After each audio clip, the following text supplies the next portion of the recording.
Hello guys, in the previous video we had discussed about the three configurations of transistor, right? That is the CB, CC and the CE, common base, common emitter and common collector configurations. But in this video we are going to discuss about the input and output characteristics of a transistor in CB configuration. So the arrangement of an NPN transistor in common base, we have the collector and emitter in common with the base. So this is the common base configuration shown in this figure. So coming to the input characteristics, the curve plotted between the emitter base voltage VEB and the emitter current IE, keeping collector base voltage VCB constant, is known as input characteristics of a CB transistor. The input characteristics of BJT in common base configuration is as shown in this figure. So from this figure, it can be observed that IE is the input current, and VEB is the input voltage, whereas VCB is the output voltage. Initially, the emitter base junction of BJT is forward biased and VCB is kept at 0 volts. So here we can observe that VCB is kept at 0 volts, right?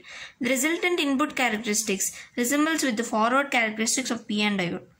If we can compare the forward characteristics of PN diode with this figure, we observe that these are similar, right?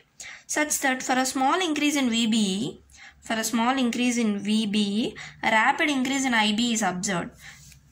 When VBE has a small increase from here to here, the IE value increased rapidly for both here, right?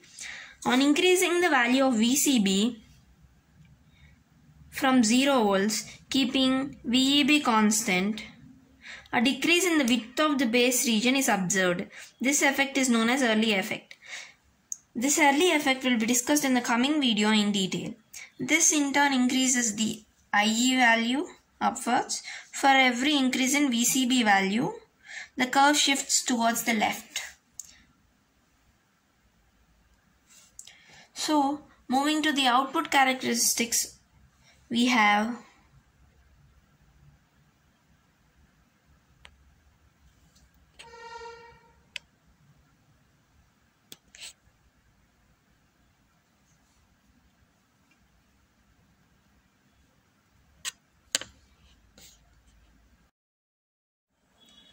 the curve plotted between the collector base voltage VCB and the collector current IC, keeping the emitter current IE constant, is known as output characteristics of a CB transistor. The output characteristics of BJT in CB configuration is as shown in this figure we have here. So from this figure it can be observed that IC is the output current, VCB is the output voltage and IE is the input current. The output characteristics of a transistor are divided into three different regions as shown in this figure. We have the active region, the saturation region and the cutoff region, right? So coming to the active region, in this region the emitter junction is forward biased and the collector junction is reverse biased. It lies between the saturation region and the cutoff region. It lies in between these two, the saturation and the cutoff. The middle one here is the active region. Coming to the saturation region, in this region both the emitter and collector junctions are forward biased.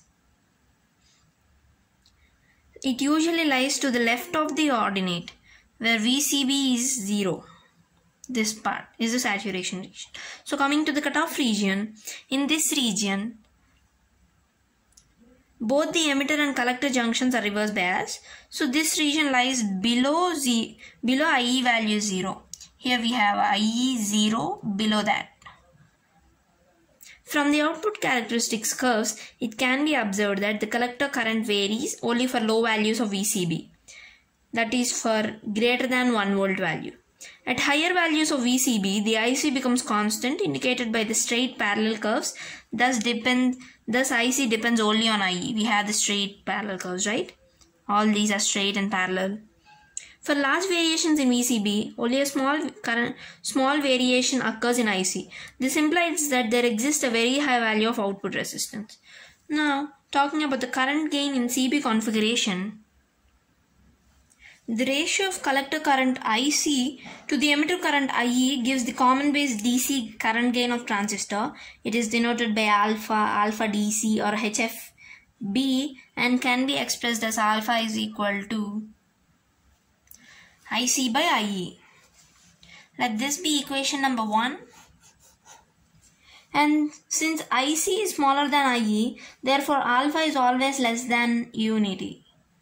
So equation 1 can be written as IC is equal to alpha into IE. Let this be equation 2 again. So from the IE, IB and IC relationship we have IE is equal to IB plus IC, right? So let this be equation 3 now.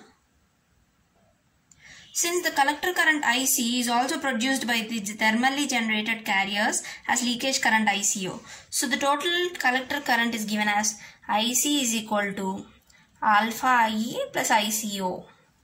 So let this be equation 4.